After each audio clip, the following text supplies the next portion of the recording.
En la noche de hoy, nosotros hemos querido hacer coincidir dos momentos importantes. Uno, algo que teníamos pendiente desde hace mucho tiempo, que era este encuentro para hablar de Abigail Mejía, y al hablar de ella, agradecer a doña Ilonka la inmensa generosidad de pensar en el Centro León para depositar esta importante donación de ocho piezas que ustedes están viendo aquí en este slideshow, que Ilonka, bueno, seguramente va a explicar en detalle en qué consisten. Son 8 piezas que tienen que ver con óleos, tienen que ver también con fotografías, incluso familiares, de Abigail Mejía. Y es algo que para nosotros, para el Centro León, es muy importante. María Amalia León, nuestra directora, lleva meses, Ilonka, insistiendo, ¿y cuándo vamos a hacer el encuentro con Ilonka? Pero siempre le decíamos, bueno, hay que tener fe que todo llega. Y llegó en una fecha y esta es la segunda circunstancia por la cual hoy nos reunimos para poner en valor este fondo de Abigail Mejía, cercana al Día Internacional de la Mujer, porque justamente hoy se trata de reconocer a una de las dominicanas que más ha impactado en ese proceso lento, pero creo que fructífero, del cual seguramente Ilonka piensa que falta mucho por recorrer, y yo creo que sí, de fortalecimiento, de empoderamiento, de respeto a la figura y sobre todo al rol de la mujer en nuestra sociedad. Ya ustedes, creo que los que llegaron un poquito más temprano, tuvieron la oportunidad de escuchar a Ilonka en esa preconferencia, si lo podemos llamar así, pero creo que va a ser un primer momento de lo que vamos a conversar hoy. Para quien no la conoce, hay algunas caras jóvenes entre nosotros. Ilonka Nacidit Perdomo estudió leyes y ciencias políticas y concluyó sus estudios en el año 1989, justo en el mismo año en que publica su primer libro, Contacto de una mirada. Yo no conozco el libro, Ilonka, de qué. Dime un momentico algo sobre ese primer libro, porque no he tenido la oportunidad de... Bueno, ese primer libro, ese título, Contacto de una mirada, me surgió de lo que Platón dice, de lo súbito, de que hay una atracción de asombro cuando tú contemplas el rostro de la persona que te seduce y a quien tú amas. Y pienso lo mismo, que a través de la mirada tú logras una seducción, y en ese momento tenía influencia de diversas lecturas de latinoamericanos, del barroquismo español, porque me defino como una poeta barroca. A mí me encanta enumerar, ese es mi mayor recurso, y hacer metáforas sensoriales. Y en ese momento leía mucho a un poeta inglés que es Alexander Poe, que es uno de los creadores más importantes del imaginismo inglés y uno de los más importantes traductores de la poesía griega. Y lo que trataba era de hablar de esa seducción. Hay un poema mío que se llama La noche es usted. Y hay otro texto que se llama En 18 minutos. Yo no sé qué pasa en 18 minutos, pero la idea fue esa, hacer una exploración del amor sensorial.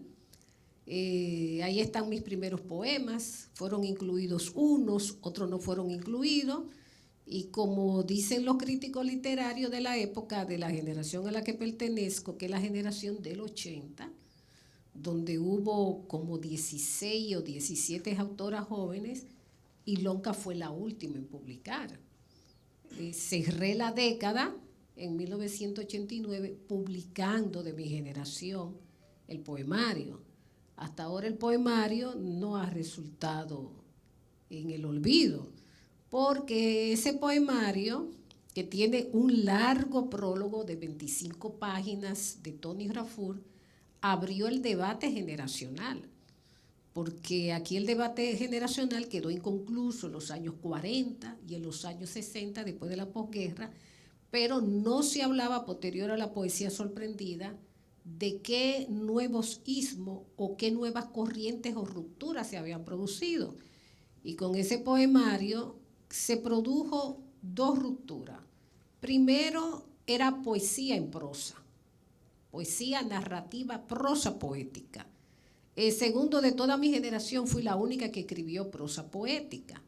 Y dos, era poesía eminentemente sensorial, influenciada por Mario Benedetti, la poesía de la cotidianidad, y por un poeta hondureño que se llama, ¿cómo se llama este niño? Ahora lo olvidé, pero era un poeta que conocí personalmente, falleció, Roberto Sosa, y además hubo mucha influencia de la poesía brasileira, porque leía a un autor poco conocido que se llama Casiano, y a una autora poco conocida, venezolana, con raíces rusas también, Ida Grancho. Y todo eso me dio como resultado crear un barroquismo caribeño. Y creo que soy la única poeta barroca de esa generación. De ahí viene Luna Barroca. Sí, Luna Barroca. Es todo un homenaje a la luna. Porque mi primer texto poético que sobrevivió a todos esos borradores que uno hace de adolescente se llama Hola Luna. A mí me fascina la luna. Casualmente, hace 2 noches empezó la luna llena. Y la luna llena está en mi signo, en mi segundo signo, que es el signo Virgo. Y por eso a mí me fascinan todas las noches de luna llena. Y cometí otra travesura con otro libro. Publiqué para cerrar el milenio, en el 1999, un libro que se llama Triángulo en Trébol. Y decidí publicarlo en Noche de Luna Llena. Noche de Luna Llena es mi fascinación, lo que me atrae, y así es mi vida, en conexión con la naturaleza.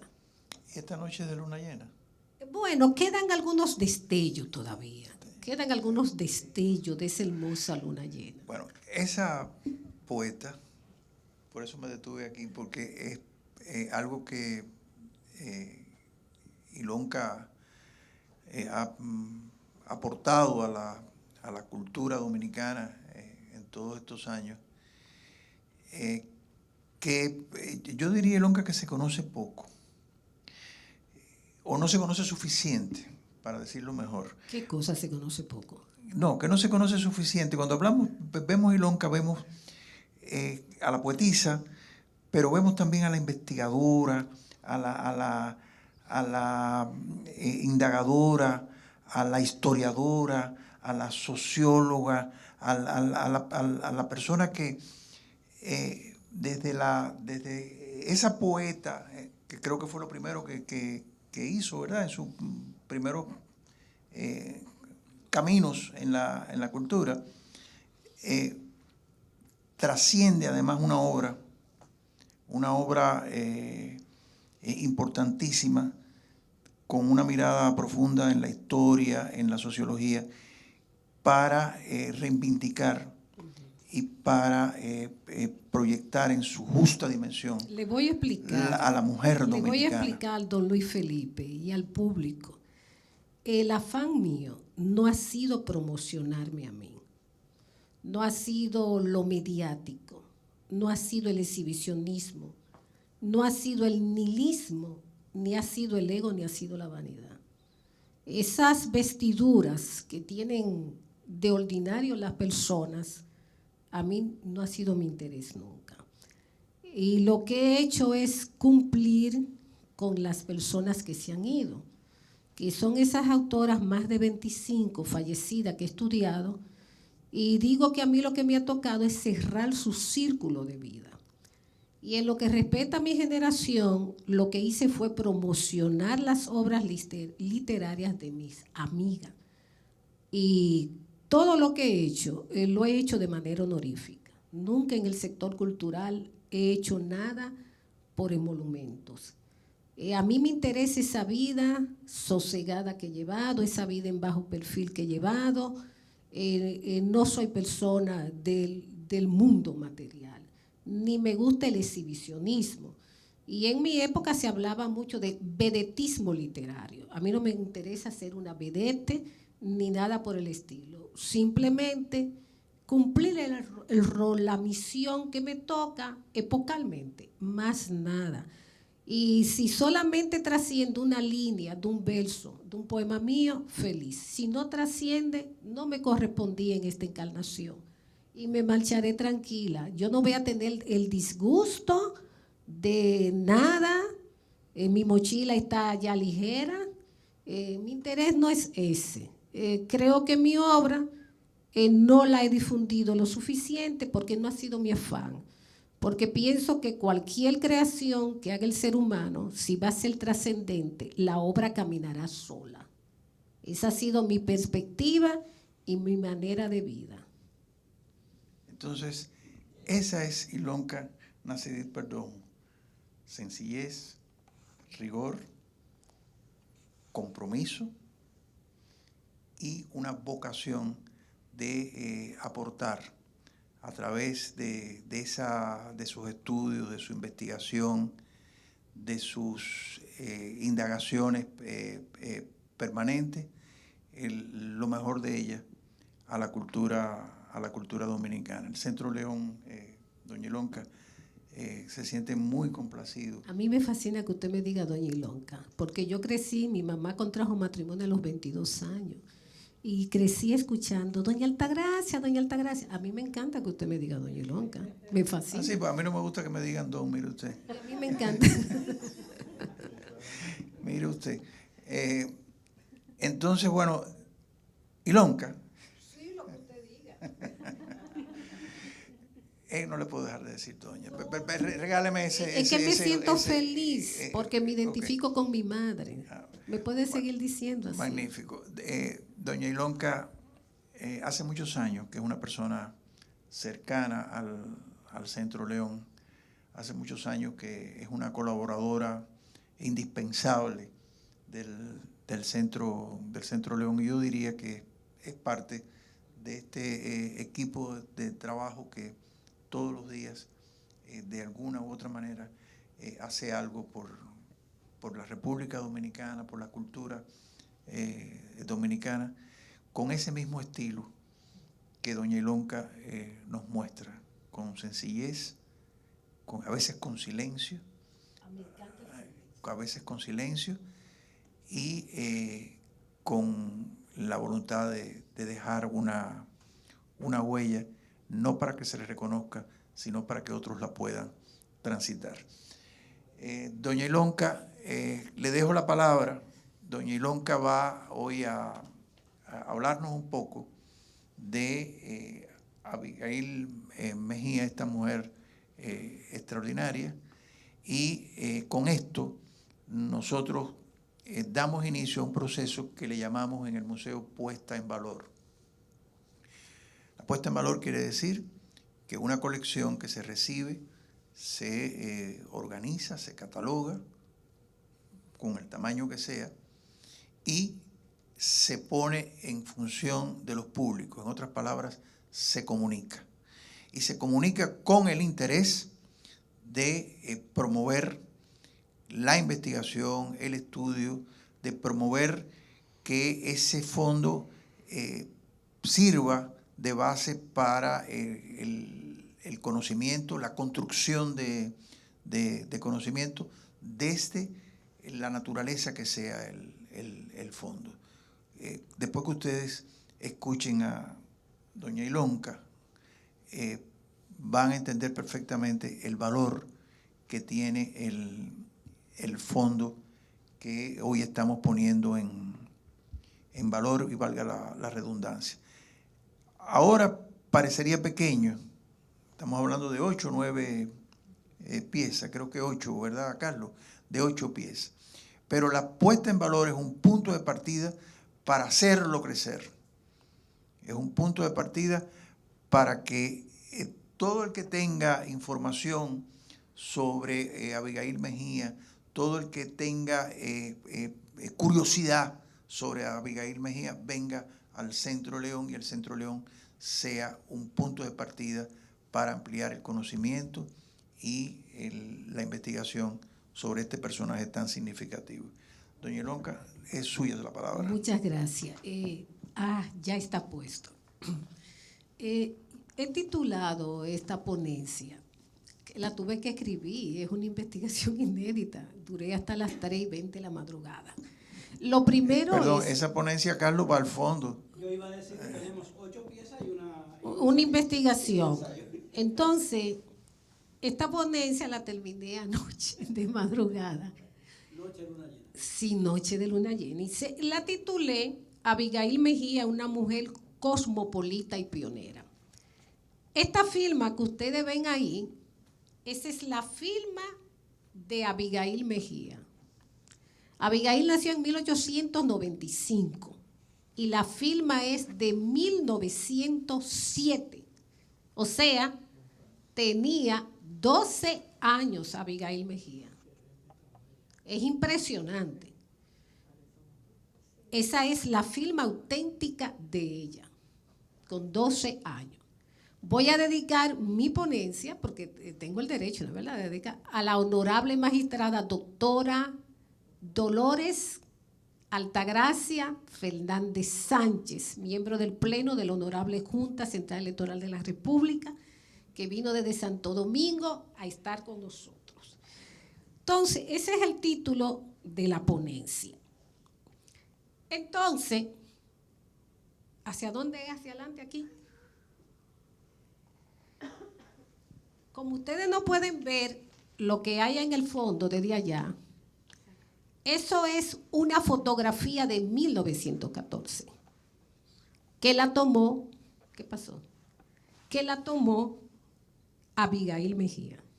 Sí, la tomó Abigail Mejía en 1914 en Barcelona, porque estudió fotografía y como ustedes pueden ver, la fotografía está coloreada por la misma Abigail Mejía.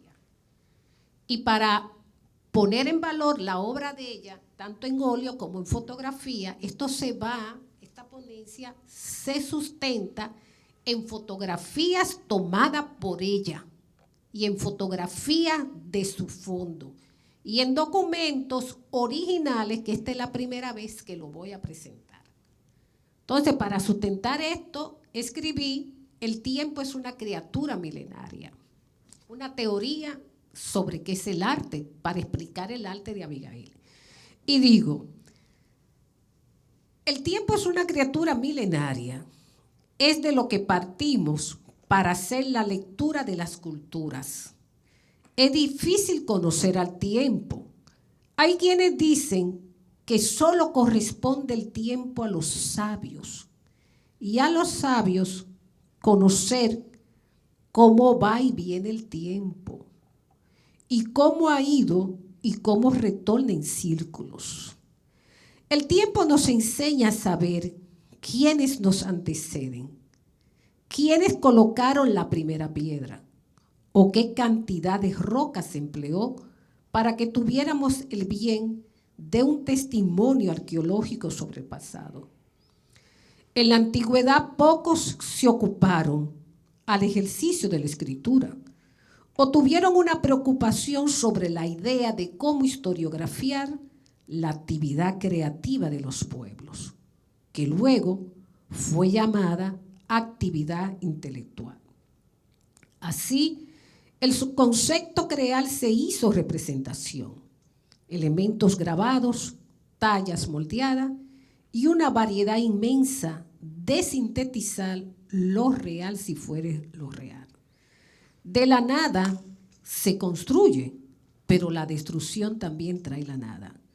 Sin embargo, asumimos que todo tiene un principio, sin advertir que el principio es el infinito. Es por esto que aún en este siglo XXI no se razona que la riqueza de un pueblo es su cultura y el enemigo de los pueblos, la ignorancia inducida que subyuga con consecuencias devastadoras. Cuando perece la cultura, se llega a las turbulencias y no hay un desempeño próspero del espíritu de la condición humana. Lo que era una cosa queda a la deriva. Las influencias civilizadoras a veces amenazan y otras veces obligan a las naciones a replegarse, y es lo que se denomina un movimiento de transhumanidad masiva, y entonces surge para la cultura la masa anónima. Nosotros, la isla que somos, hemos sufrido muchos atentados de carecer de cultura propia. Nos han disgregado como población, nos han devalorizado nuestro ayer, nos han debilitado desde el mediodía hasta el anochecer lo que somos, lo que fuimos y lo que tenemos y no tendremos mañana. Quizás en la República Dominicana estamos sin retorno a nuestra identidad o identidades. Y esta no es una afirmación mía de escepticismo ante lo que vendrá si llega. No cabe duda que la palabra conquista significa dominio geográfico y étnico. Es como un poder ancestral que trae la irrigación de aguas, lamentos y lágrimas. La tierra en sí misma de nuestra isla lo atestigua, y esto no es una suposición. Del sur al norte en esta isla, in natura, se han preservado vestigios en nuestras tierras altas y en nuestras tierras llanas. Tierras, además, desmiadas, que solo transmiten la memoria de la destrucción. ¿Quién fue Abigail Mejía y por qué estamos aquí para conversar sobre ella? Abigail Mejía fue una mujer cosmopolita e ilustrada, que podemos destacar como nuestra más importante intelectual y humanista del siglo XX de la República Dominicana. Y no exagero por la admiración y el amor que le tengo, aún no la conociera. Nació el 15 de abril de 1895 y falleció en un 15 de marzo de 1941, faltándole justo un mes para cumplir 46 años de edad. Mis investigaciones sobre ella me han conducido a establecer con acierto que murió a causa de una pulmonía renal. Abigail escribió desde niña. El texto más antiguo manuscrito, por cierto inédito, que se tiene de ella es un poema con factura de estrofas o versos o cuartetos que riman, fichado en Santo Domingo en diciembre de 1907. Es un canto poético titulado La bandera dominicana y se encuentra inédito, esta es la bandera dominicana, y se encuentra inédito en su libro que tituló Ensayos literarios de Abigail Mejía. Este libro es el legajo 6 de lo que sobrevivió a causa de la catástrofe de septiembre de 1930, cuando el huracán San Zenón destruyó su casa, su vasta biblioteca, al caerse el techo de ladrillo y mampostería de su casa colonial del siglo XVI. Ha sido una lástima que muchos de sus legajos se perdieran. A Abigail le faltó tiempo para publicar todo lo escrito. No obstante, sí pude, en mayo del 2017, recabar sus textos dispersos que guardó con mucho celo su hijo Abel para clasificarlos y más tarde disfrutar de su lectura. En mis archivos se encuentran en custodia manuscritos inéditos de ella, que datan de la primera década del siglo XX sin publicar, poemas, breves ensayos, bocetos de novela y su archivo fotográfico. Fui alumna de su único hijo, el doctor Abel Fernández Mejía, que fue mi maestro de literatura medieval en la Universidad Autónoma de Santo Domingo. Abigail Mejía pertenecía a una minoría educada e intelectual que tenía una acentuada presencia en los asuntos de gobierno, Estado y en la escena de la cultura de la República del siglo XIX. Nació en la época donde aún continuaban los obstáculos para que la mujer tuviera identidad. Pocas mujeres, y Abigail fue una de ellas, fueron integradas a los círculos donde se discutió la configuración de la nación-estado en el siglo XX. Desde pequeña tuvo una configuración sociocultural que enarbolaba la hispanidad de manera consciente y la asumía. En ese proceso de masa anónima del país, Abigail no pasó a ser un ser portador pasivo de la cultura. Pero, ¿qué es la cultura? Me pregunto. Creo que quizás la cultura que condiciona, la que equivale a control, la que surge de las experiencias del medio ambiente, es la cultura con significado, endémica o no, y es la que nos enseña a principio a conocer, revalorizar o sentir el sentimiento. Esa cultura prehispánica o llamada cultura aborigen y la cultura real impuesta fue la que estudió Abigail Mejía tanto en Santo Domingo como en España. Cuando Abigail viaja por primera vez en 1908, tenía una construcción cultural. El tejido de su pensamiento era hispánico, más hispánico que indigenista, porque solo escuchó la narrativa de la hispanidad como cultura real. Por esto su personalidad derivó en asumirse española y monárquica hasta el surgimiento de la República Española. En 1908, Abigail reside en Barcelona y en esta sociedad, en su primera juventud, fueron acogidas su producción intelectual de investigación en el área de arte, arquitectura, arqueología y desarrollo de la historia, el feminismo y la cultura. Abigail, esta foto es de Abigail, la tomó ella. Abigail pudo calar y ascender de igual a igual con la élite de Barcelona, esa ciudad de la letra, y se reconoció allá su rancio abolengo. Al estudiar pedagogía en la Escuela de Maestras Normales de Barcelona, adquirió la pauta cultural teórica y aplicó sus estudios a sus intereses que tuvo desde niña: la literatura, el arte de escribir y el arte de hacer propia palabra. En 1914 ya era maestra normal y docente. Esos son los discípulos de Abigail. Y docente y una observadora de lo que existía a su alrededor. Tenía una capacidad subjetiva de análisis, reflexión sorprendente, a tal nivel que en Barcelona la consideraban una erudita.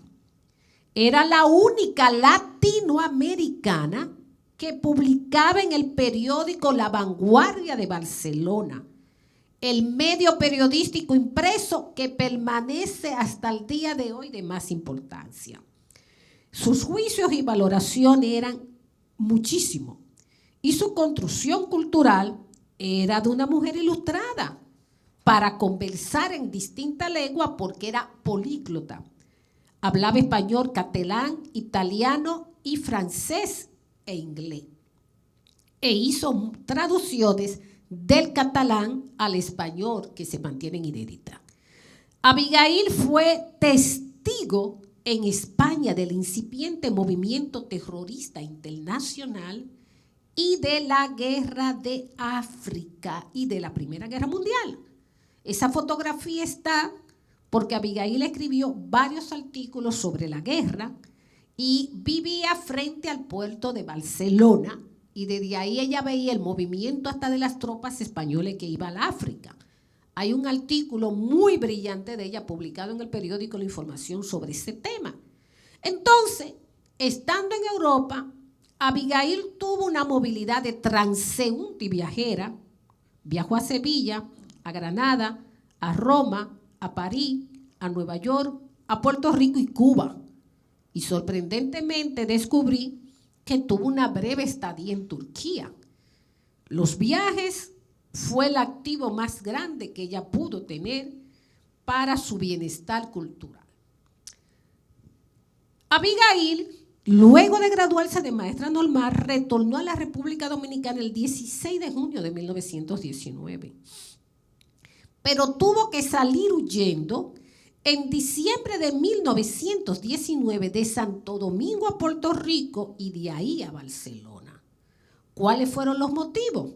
Estaba la invasión de Estados Unidos de 1916 a 1924 y ella estaba estigmatizada como oponente al régimen militar y corría el riesgo de ser apresada por lo que llamaba la ocupación el ejercicio libre o el delito de prensa.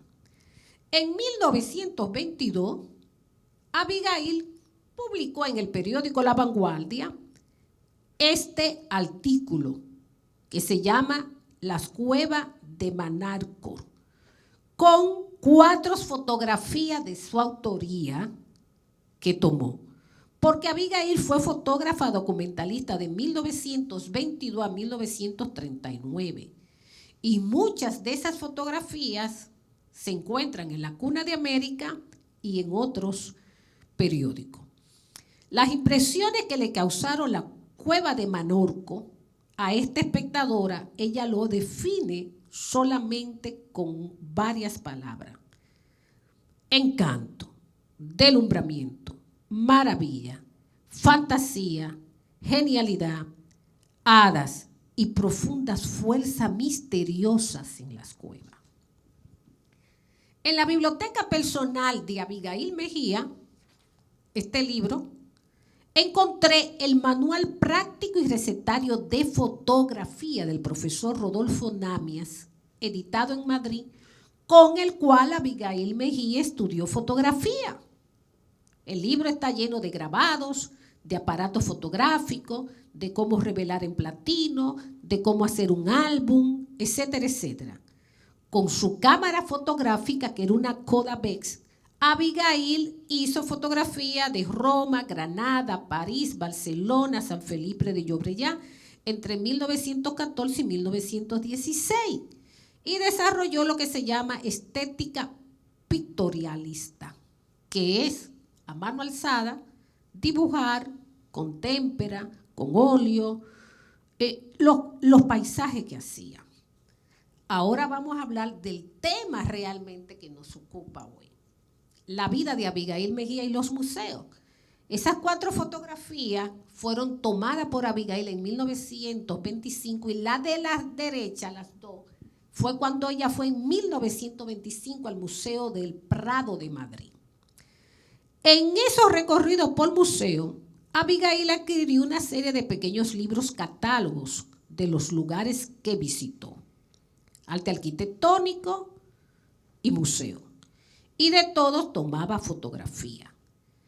¿Qué queda como vestigio de esos resplandores de plenitud que vio Abigail Mejía en su biblioteca, este es el Museo del Prado, una colección que se llama El arte en España, de pequeños libros de bolsillo, que era editado por los hijos de José Tomás Heredero y se vendían en la librería Pontificia de Barcelona. Esa pequeña colección de bolsillo abarca, con esto grabado de portada, la Catedral de León, el Real Palacio de Madrid, el Monasterio de San Lorenzo del Escorial, Goya y la Alhambra. Además, en el Museo del Prado adquirió colecciones de cartas postales. Esto fue lo poco que sobrevivió al huracán del 30 de septiembre de 1930. Esa fotografía del huracán fue tomada por Abigail Mejía, porque Abigail hizo realidad esta frase que ella escribió: anda, anda y mira con todas las fuerzas de tus ojos. Ya antes, Abigail, que había llegado a Europa, ese mundo lejano, había recibido, cuando llegó en 1908, el señor que está en el centro es el tío de Abigail. Las cuatro son las hermanas Mejía Solier. La señora que está aquí es la madre de Abigail y la de Abigail es la de extremo izquierdo. Su tío Carlos, que está en el medio, que era médico, le obsequió a Abigail en 1908 la colección completa de la revista Actualidad, completa, que se editaba en Barcelona. Y esta revista, al parecer, fue lo que trajo la atención de Abigail Mejía, porque, entre otras cosas, la revista tenía un número especial dedicado a la quinta exposición internacional de arte de Barcelona que se realizó en el Palacio de Bellas Artes. Entonces, ella termina sus estudios, ya se gradúa y hace lo siguiente: inicia el recorrido por Europa.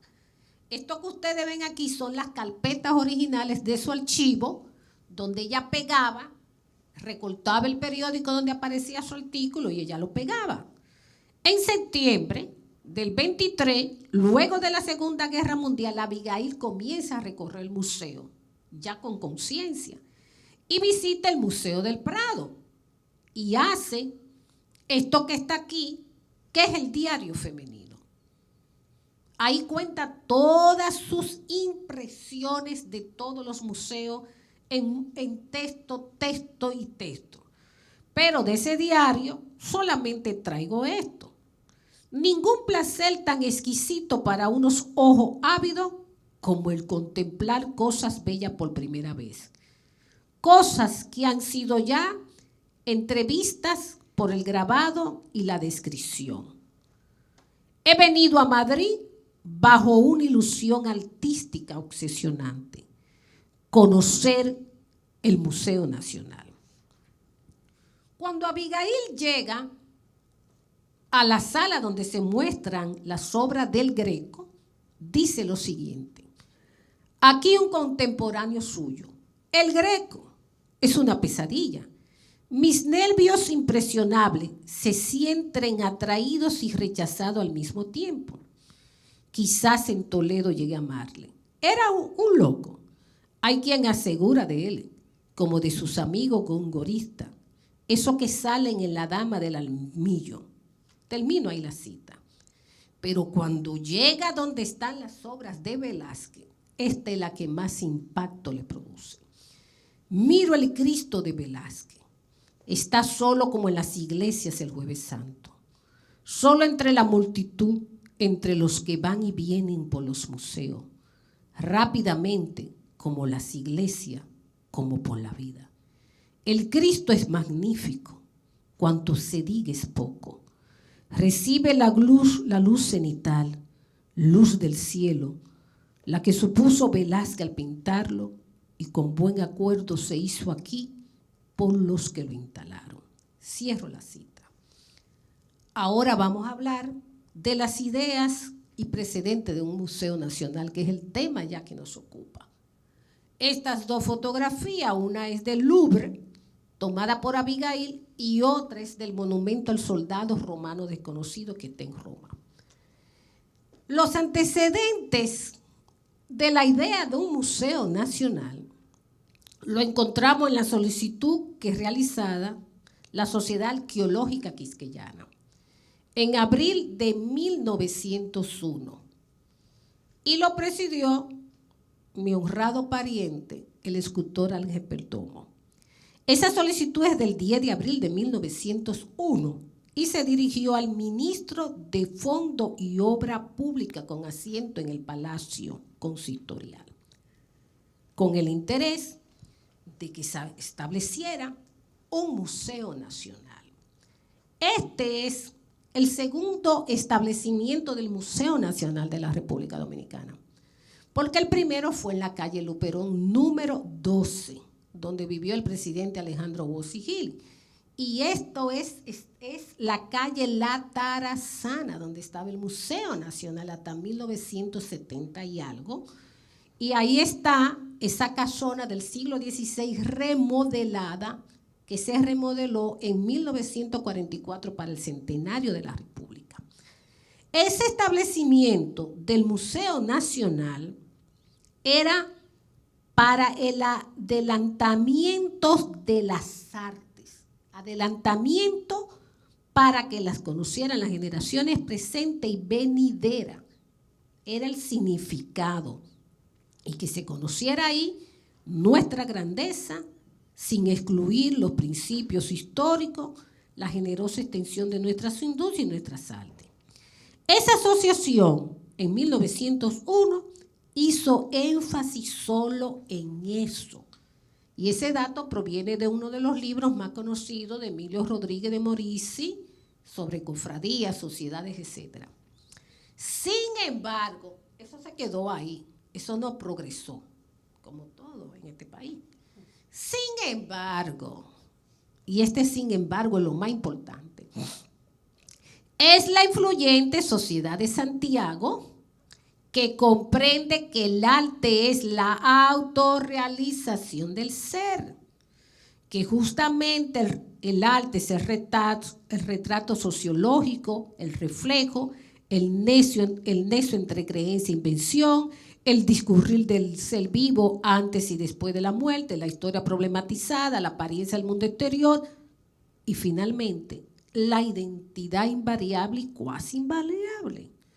Es Santiago que comprende el vestigio de los testimonios, lo inherente a la utilidad prefijada o no de una cosa, la perpetuación del sentir a través de los sentidos, el reconocimiento de la expresión metafísica, las reflexiones sobre la condición humana, lo estético y lo que anula el estético, la profanación o no desinteresada de los mitos y valores, la pura posesión del ser en las pasiones, en fin, la obra de arte artística es Santiago que lo entiende. Entonces, ¿qué sucede aquí en Santiago?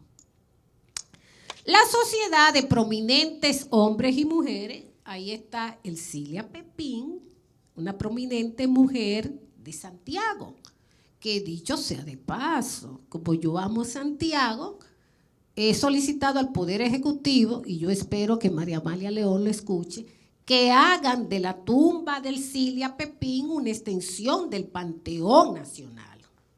Una extensión del Panteón Nacional, porque no sé si ustedes saben que Elcilia Pepín diseñó su propia tumba, la dirigió y la construyó. Y cuando ya estaba lista la tumba, ella decidió fallecer. Entonces, esta sociedad de mujeres y ciudadanos de Santiago sabía que el arte revela la existencia de los pueblos, que refleja las ideologías y que toda obra tiene una función ideológica.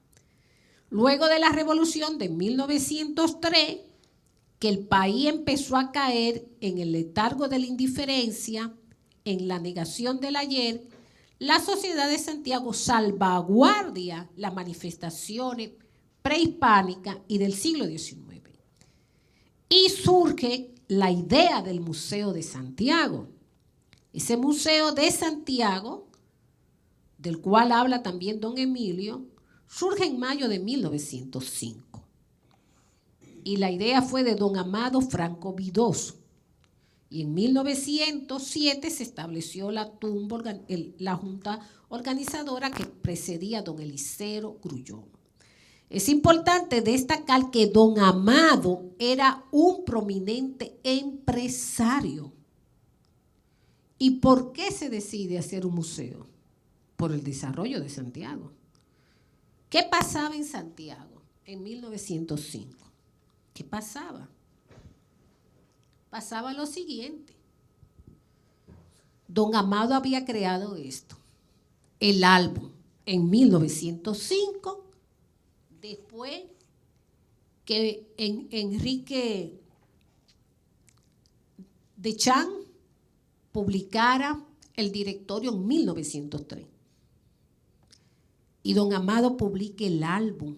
Ustedes lo tienen aquí, el álbum, en la biblioteca. ¿No tienen el álbum de 1905? ¿A Wilda? No está. ¿Y qué tú quieres? ¿Que lo traiga para acá? Yo tengo el original. Publica el álbum. Y en el álbum él ofrece montones de datos estadísticos para demostrar la pujanza de Santiago. Él dice, don Amado, que el álbum iba a ser una revista literaria y que era un tesonero esfuerzo. Santiago tenía en 1905 47 escuelas públicas, 1.833 estudiantes inscritos.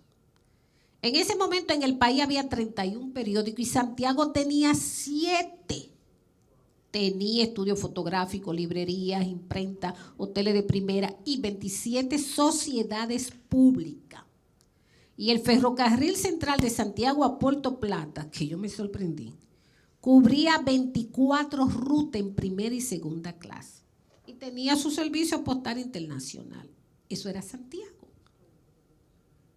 Todo eso que he enumerado de la hidalga provincia de Santiago motivó que Abigail Mejía escribiera, siendo corresponsal de 1921 a 1924, siendo corresponsal de La Vanguardia de Barcelona para la información. Fue la primera mujer en ser corresponsal internacional transatlántica de un periódico. Y casualmente, Abigail Mejía escribió ese artículo cuando hubo el golpe de Estado en España. Escribió ese artículo que salió en Santiago.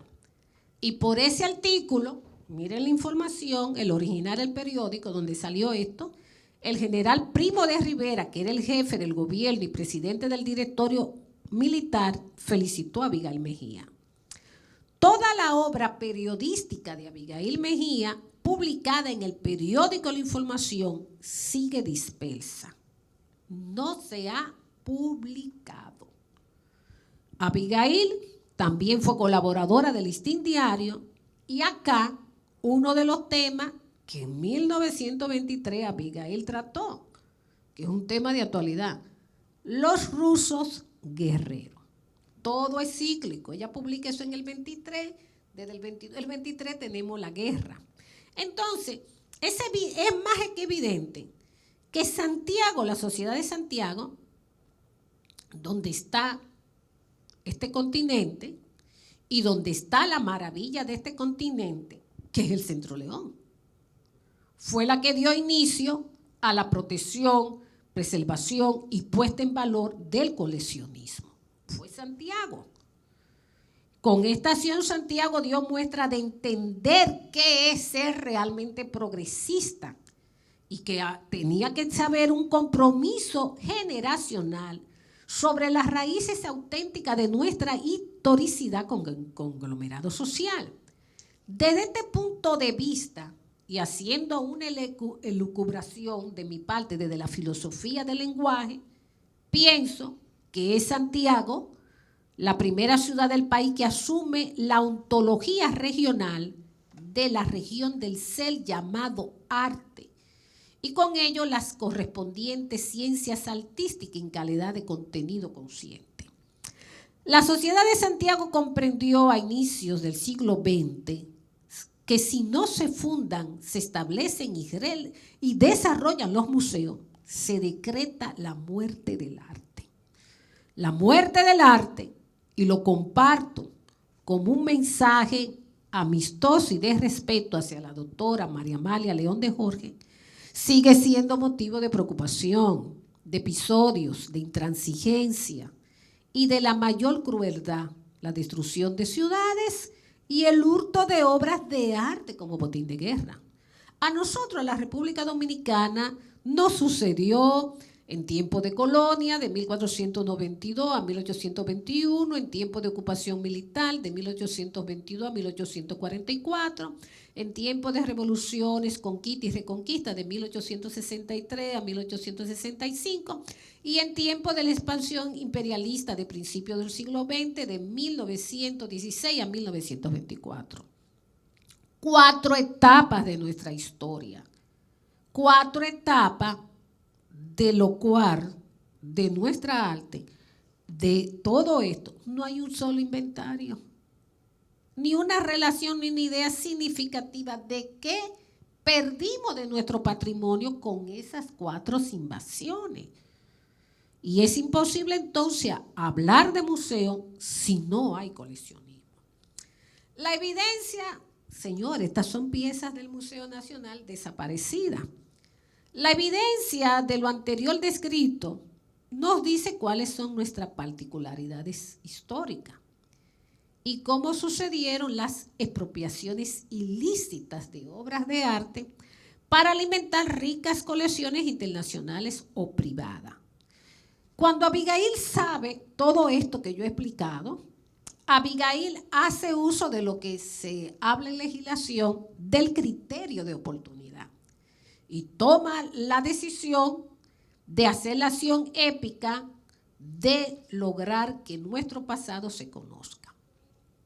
Entonces, ella tuvo, ¿cuántas hojas yo escribí? Dios mío, pero no la puedo leer toda.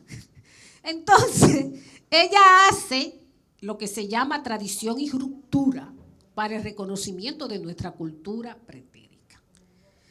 Esto es muy largo, déjame cortar.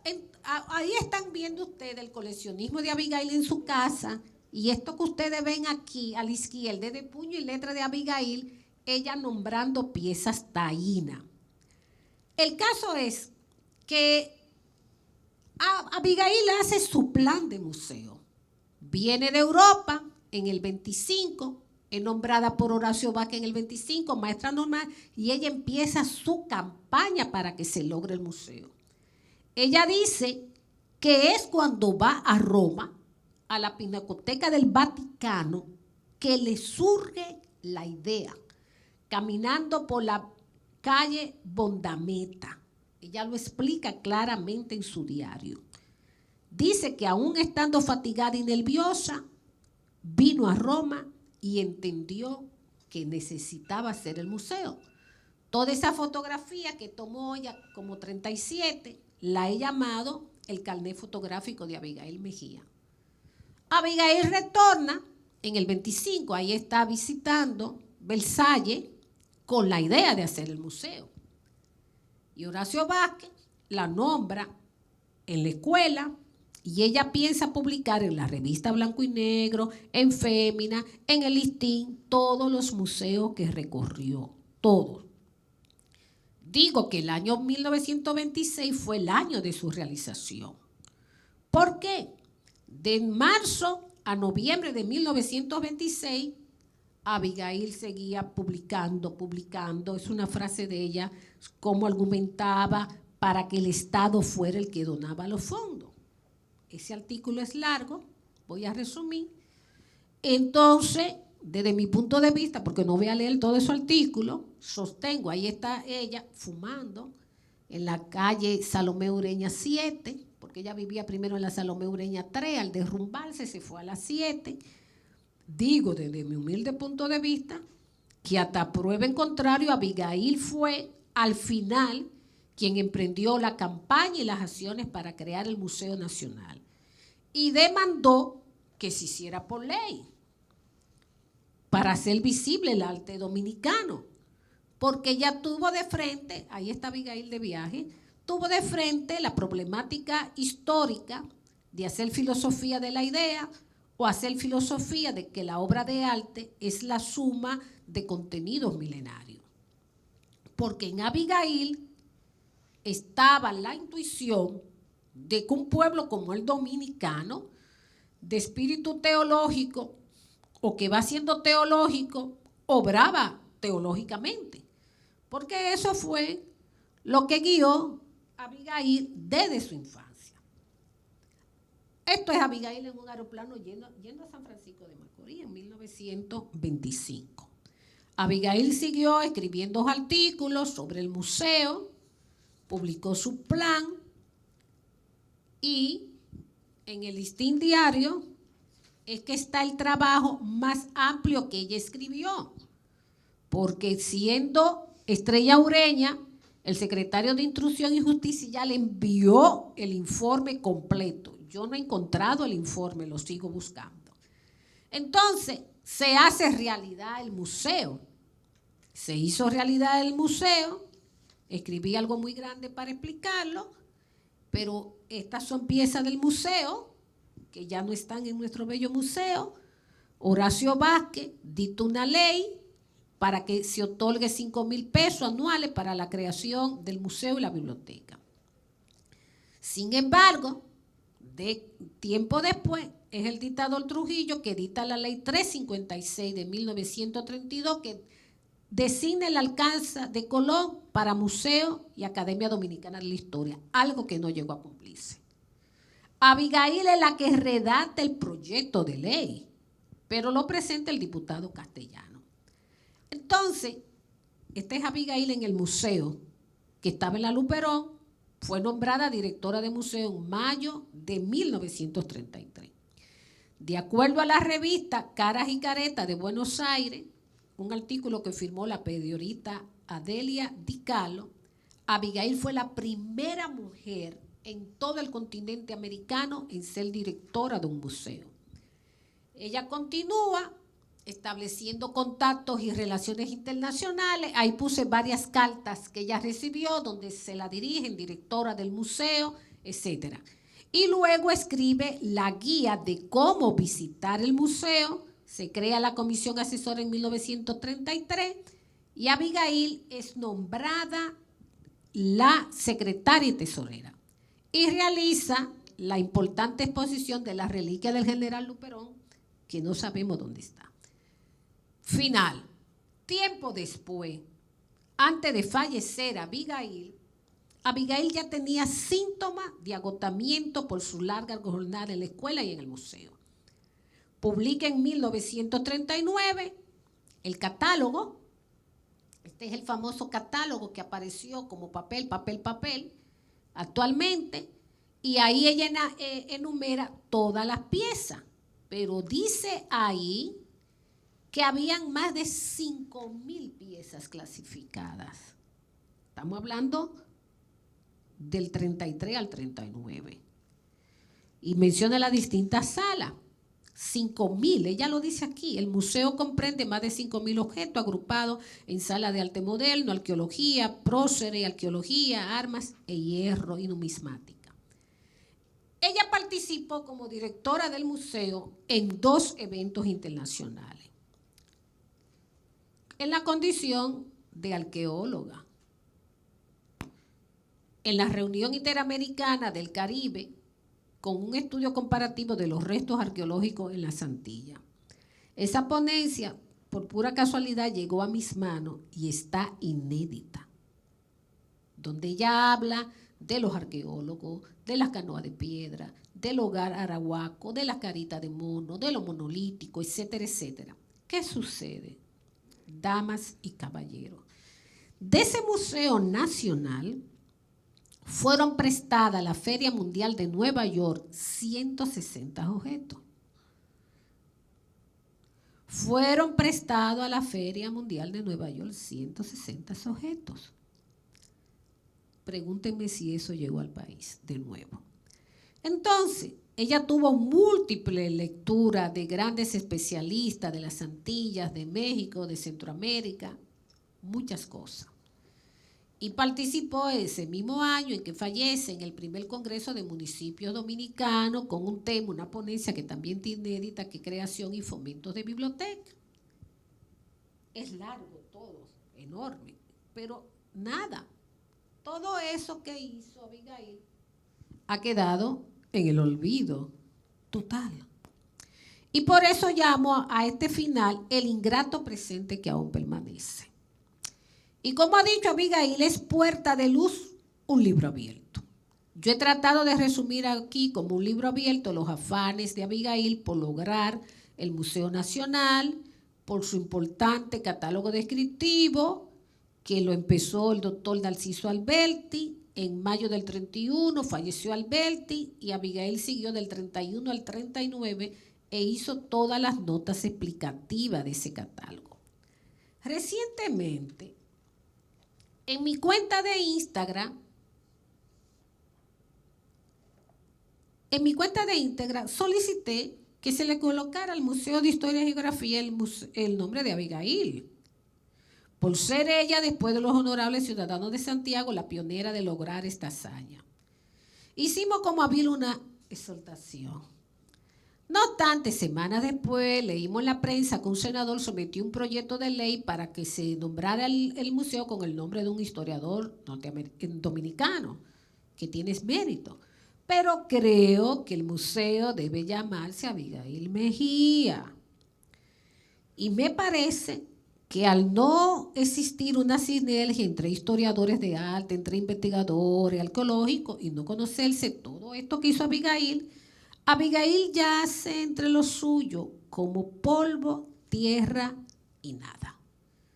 Entonces, ¿qué digo yo sobre la muerte de Abigail? Esa Abigail fallecida de neumonía renal. Una foto inédita del Archivo General de la Nación que la hizo Conrado. ¿Qué digo sobre la muerte de Abigail? Que la muerte representa un momento irrefutable, un sentimiento agitado, una despedida no deseada o un círculo que se abre y se cierra. La muerte petrificó la sonrisa de Abigail. Sabemos que debemos aprender a morir y que no debe ser asumido como un símbolo de dolor, sino como un signo de confrontación para aprender a vivir, para reconciliar el silencio y el olvido. Esta es la ceremonia del adiós de Abigail. Ese es su cortejo fúnebre. Ahí está pasando por la calle Padre Villini para ir al convento. Entiendo que la muerte de Abigail me revela que la muerte es rostro y distancia. Y el misterio de la vida. Porque yacer inerte en una tumba no es el final, pero puede ser el principio del olvido. Pienso, este es el cortejo, que los mortales debemos hacer un alto en nuestra cotidianidad y darle a lo que se han ido el afecto que merece y reconocer el sentido de su trascendencia, porque la muerte y la vida son los rivales de los creadores que aman el pasado como lo hizo Abigail Mejía. La tumba capilla, donde yace Abigail y vive el sueño eterno con una cristiana sepultura, permanece olvidada. Esta es la última vez en que se intervino la tumba de Abigail, en 1995, que lo hice para el centenario. Esta es la condición actual que está la tumba de Abigail en el cementerio de la Avenida Independencia. El cementerio que se pretende hacer un museo a cielo abierto. Así está la tumba de la pionera de los derechos de la mujer, la tumba de la pionera de la fotografía, la tumba de la pionera. Así, esa puerta de milagro no me cayó a mí encima cuando fui. Ese es el olvido que este pueblo le da a sus grandes hombres y a sus grandes mujeres. Ese es el olvido. Entonces, ella está ahí olvidada en el cementerio de la Avenida Independencia, entre esas lápidas. Así encontré yo la capilla, gente viviendo dentro de la capilla, como siempre hago, como se fue el Zacateca que estaba ahí, se murió, ya yo no tengo a quien irle a dar, toma, cuídame la tumba. Entonces, así está la tumba de Abigail. Así está la tumba de Abigail, de la gran pionera, que todos los 8 de marzo se habla de la pionera, del voto de la mujer, de la ciudadanía, pero así está la tumba. No sé cuántas veces he pedido que el ayuntamiento intervenga en esa tumba, porque si tú vas a hacer un museo a cielo abierto, y es la única capilla que hay, la única, en dirección oeste-este, en una esquina. Entonces, eso me hace ver que en esa ciudad blanca o gris, la muerte del ser humano puede ser un lamento, una conformidad o una súplica. Pero que hay muertos a quienes ni siquiera se les respeta su callada dignidad, que los grupos humanos lanzan al miserable olvido y que son vistos solo como osamentas o cadáveres y lo hacen desaparecer de la historia. Sin embargo, hay otros muertos que resucitan del silencio y del olvido con magia, que despiertan de sus lápidas para confundirse con la eternidad, que se levantan de la cera rosa que los cubre y de las pompas ingenuas que cubrieron su nombre de gloria, como creo haber podido compartirle a ustedes al conversar esta noche sobre Abigail Mejía. Terminé.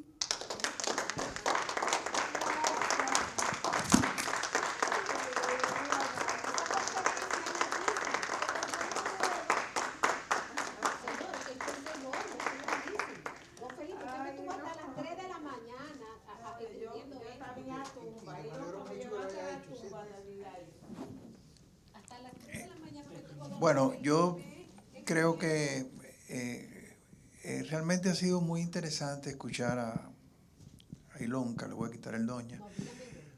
Ahora quiere que le diga doña. Bueno, está bien, doña, entonces. A doña Ilonka.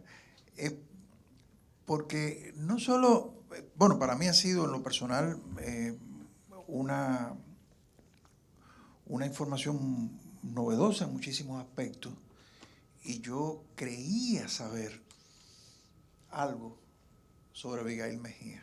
En realidad siento que hay muchísimas cosas que están pendientes por aprender de esa dominicana extraordinaria. Pero no solo doña Ilonka nos ha transmitido información que no conocíamos o que conocíamos de manera incompleta. Lo más importante es que como resultado de haberla escuchado, hemos sentido no solo información, sino que nos ha producido un sentimiento de admiración y de respeto por esa dominicana. Es decir, que escucharla, doña Ilonka, nos ha conmovido. Realmente, yo estoy hablando en nombre de todos ustedes.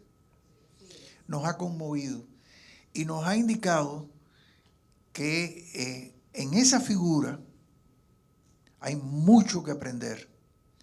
Y a mí me hace pensar, bueno, ¿y cuántas historias de vida están todavía ocultas? No solo en el caso de Abigail Mejía, en el caso de muchas mujeres, de muchos hombres incluso, que su obra está todavía por reivindicar, por conocer y por darle el respeto que esa obra merece. Yo solo voy a disentir en algo que usted dijo.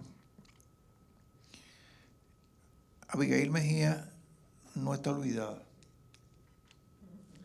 No está olvidada porque está en sus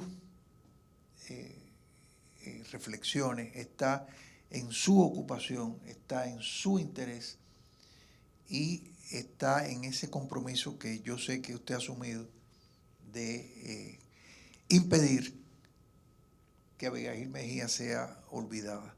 Pero no está olvidada porque esa semilla que usted siembra, los que estamos aquí presentes y los que van a ver ese video que va a estar en nuestras redes, y eso lo va a multiplicar extraordinariamente, esa semilla va a germinar en todos nosotros y en cierta medida fortalece la conciencia que algunos tenemos un poco, otros la tienen mucho más, otros no la tienen, de que hay que recuperar la memoria y que hay que esa memoria recuperada transmitirla, hacerla, socializarla, hacerla que sea de todos los dominicanos y de todas las generaciones de dominicanos, las actuales y las futuras. Y esa es la labor del museo.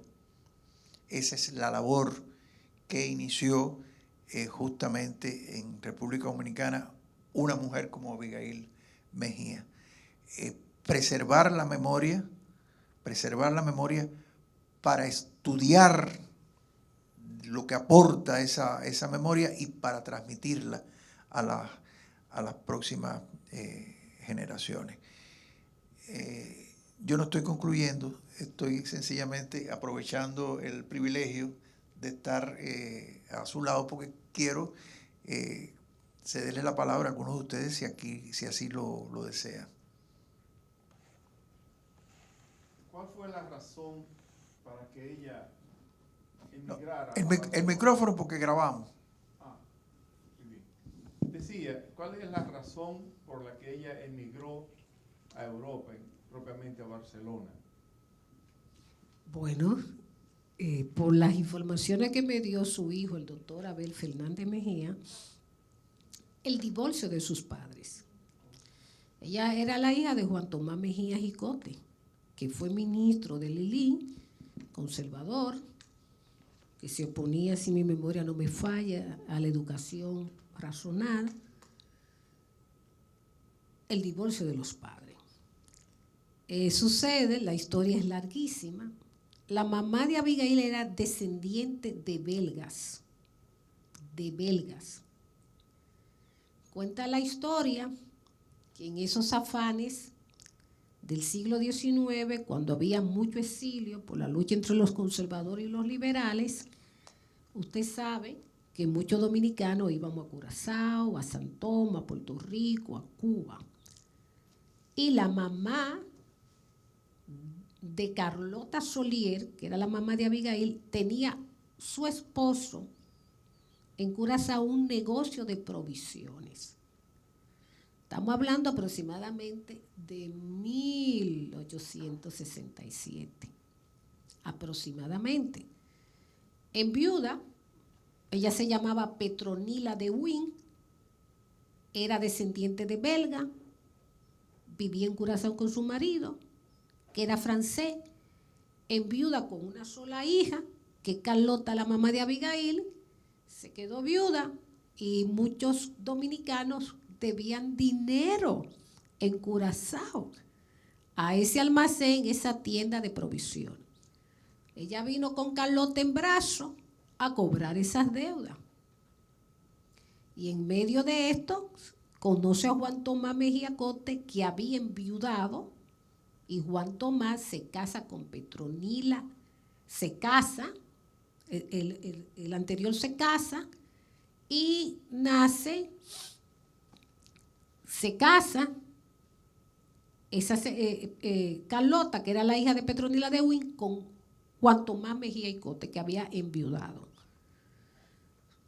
Sucede que parece que hubo fricciones sentimentales, amorosas, affair de Juan Tomás, y doña Carlota decide divorciarse. Hay una ley de divorcio de la época de Lili. Ella aprovechó esa ley y se divorció en 1904.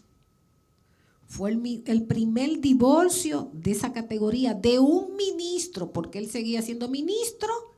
Ella se divorció.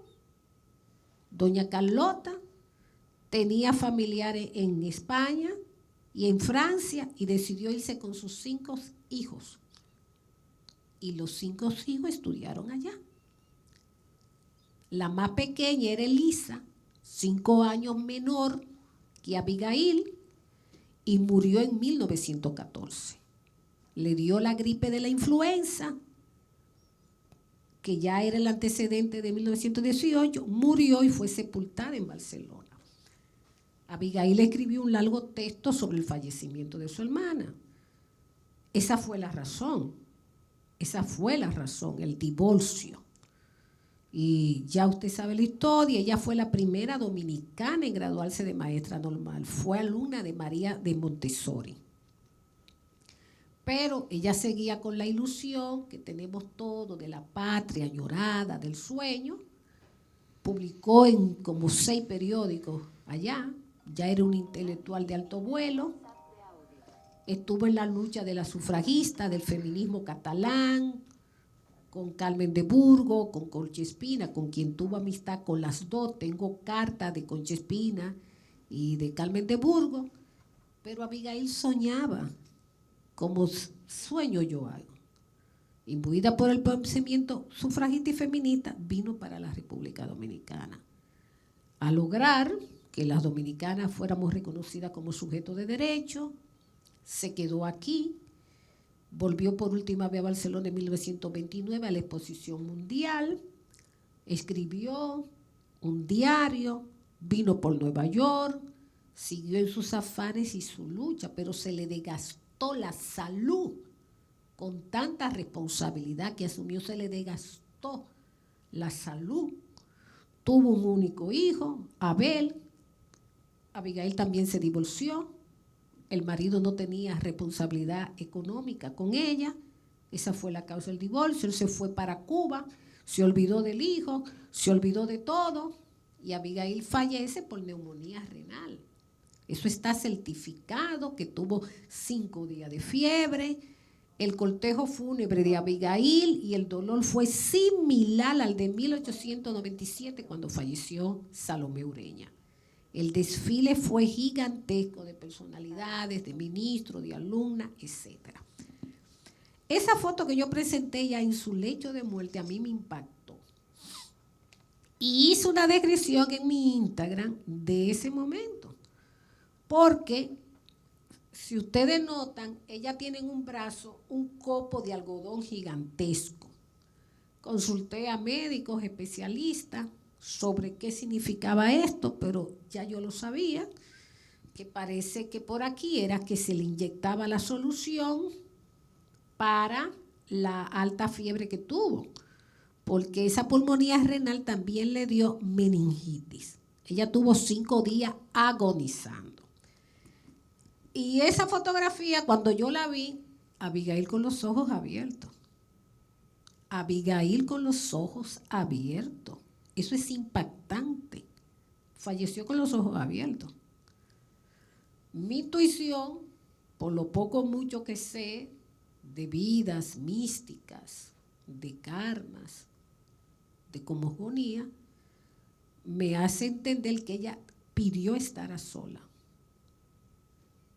Pidió estar a sola para hacer la transición. Pidió estar a sola.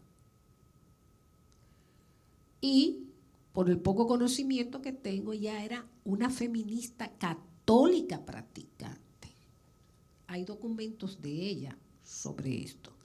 Ella pidió estar sola y al estar así, con los ojos abiertos, nosotros los creyentes decimos que fue que ella vio la faz de Cristo.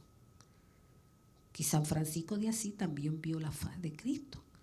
Y por eso Ángel Perdomo, mi pariente, hizo una escultura de San Francisco así viendo la faz de Cristo. Esa foto es conmovedora y me hace entender a mí, Abigail, esa es la capilla, pero debajo hay 8 nichos. Eso es un sótano gigantesco que hay abajo. Lo que pasa es que no quise presentar todas esas fotos. Ahí lo único que está arriba son las lápidas y abajo están los nichos, el sótano. Hay de 8, yo creo que hay 11 personas porque hice el inventario. La tumba se abre por atrás con una tarja de este tamaño enorme de cemento y 3 argollas.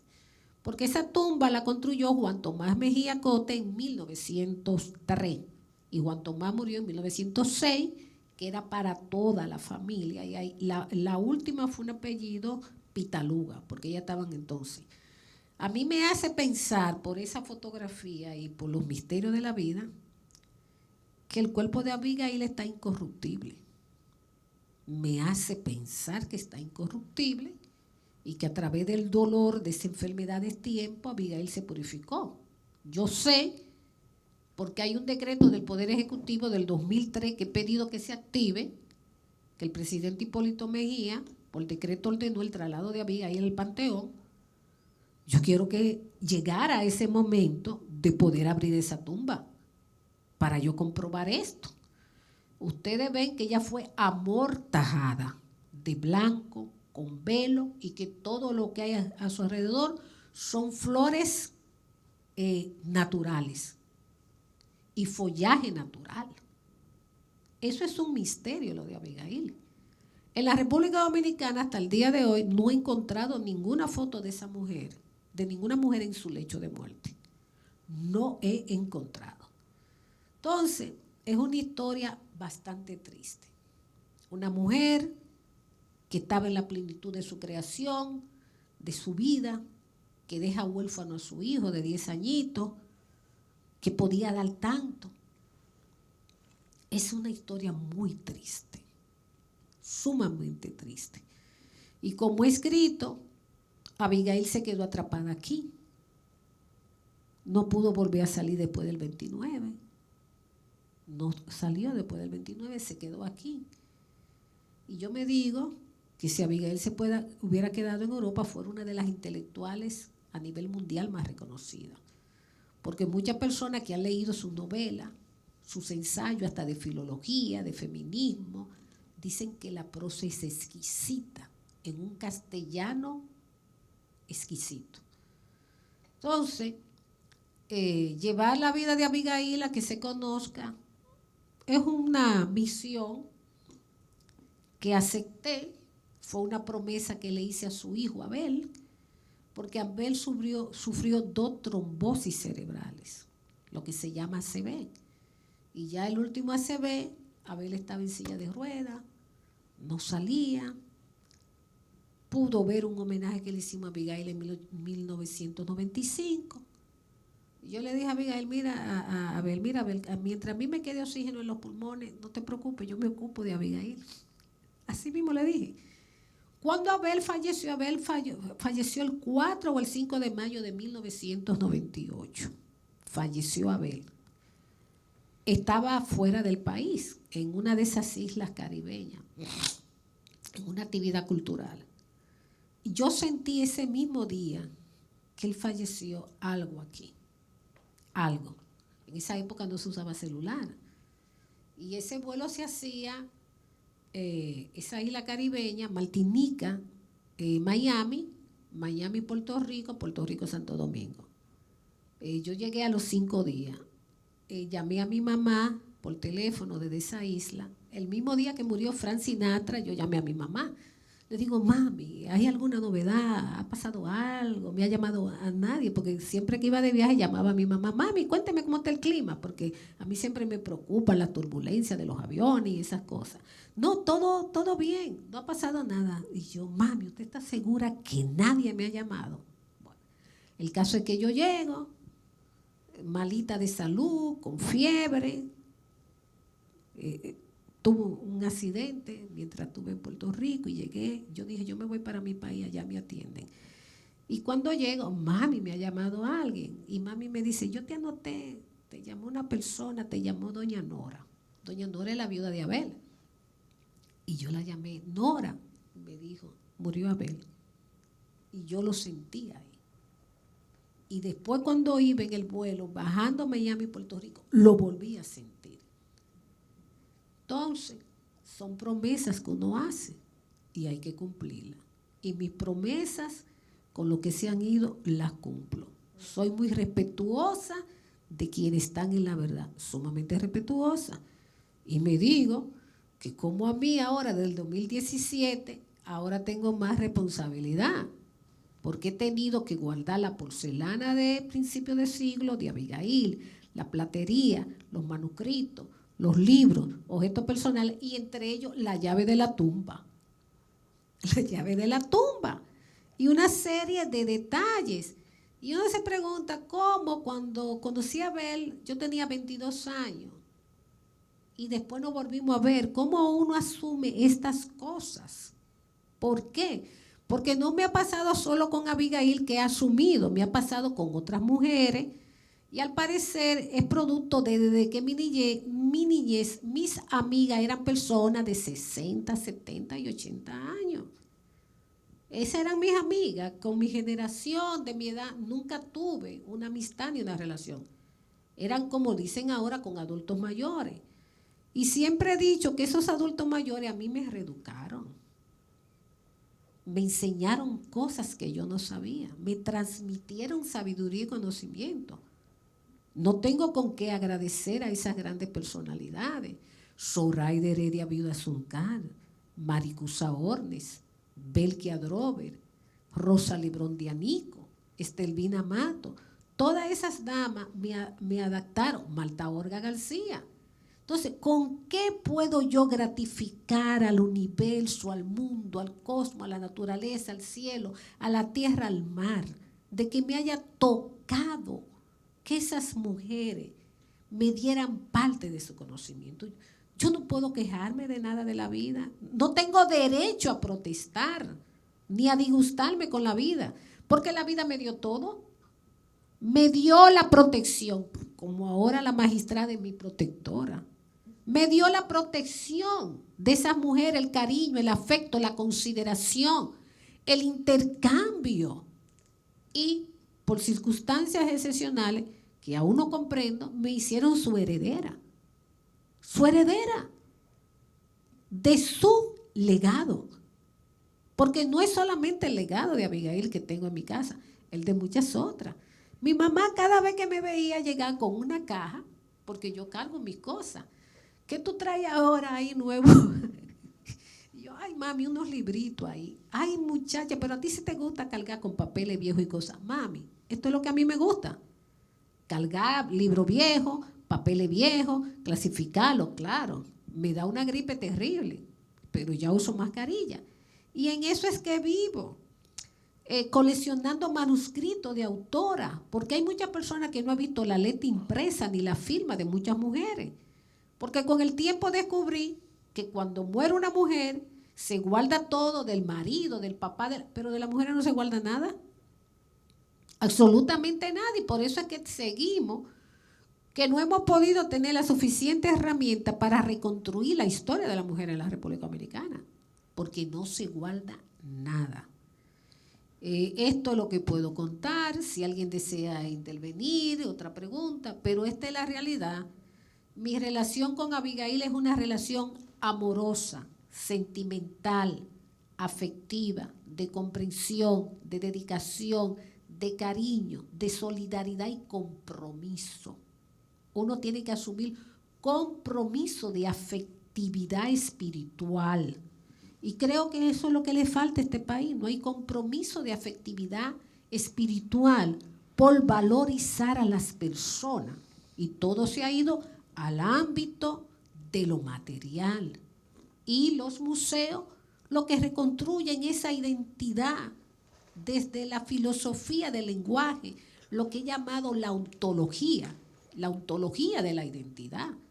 Y por eso es que hay que continuar con el coleccionismo y preservar. Bueno, yo creo que nos quedaríamos con estas últimas palabras de doña Ilonka Nacidit Perdomo.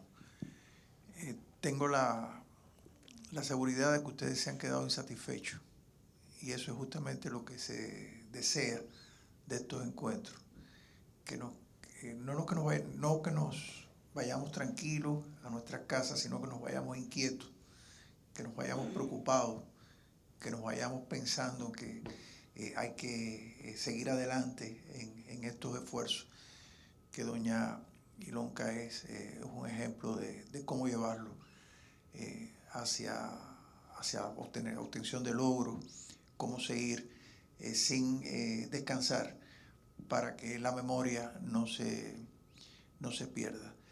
En nombre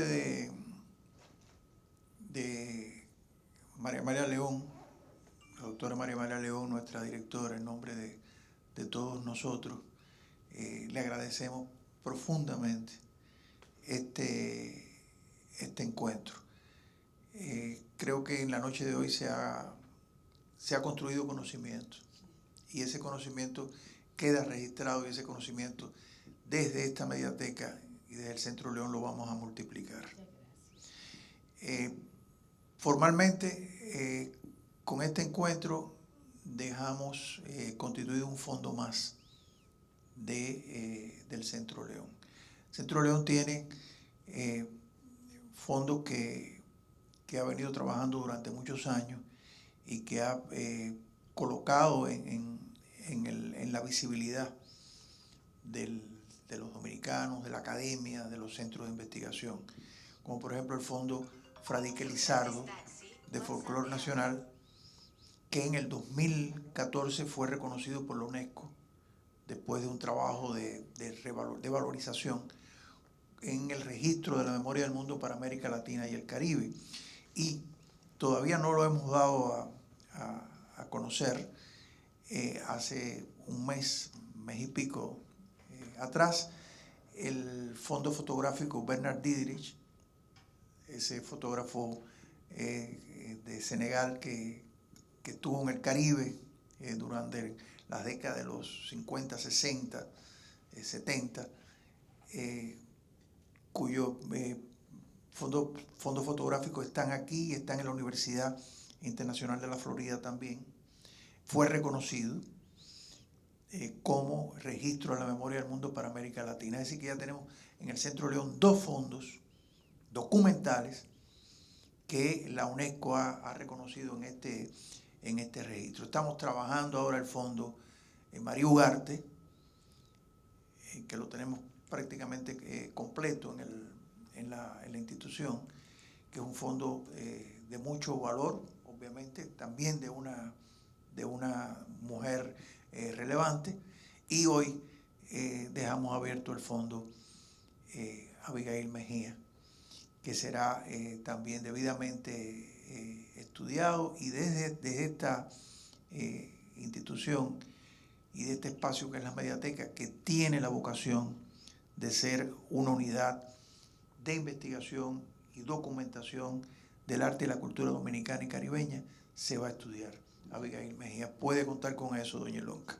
Muchísimas gracias a ustedes por habernos acompañado. No es porque seamos pocos, somos muchísimos, porque cada uno de ustedes se va a convertir en un multiplicador de estas ideas. Gracias y tengan buenas noches.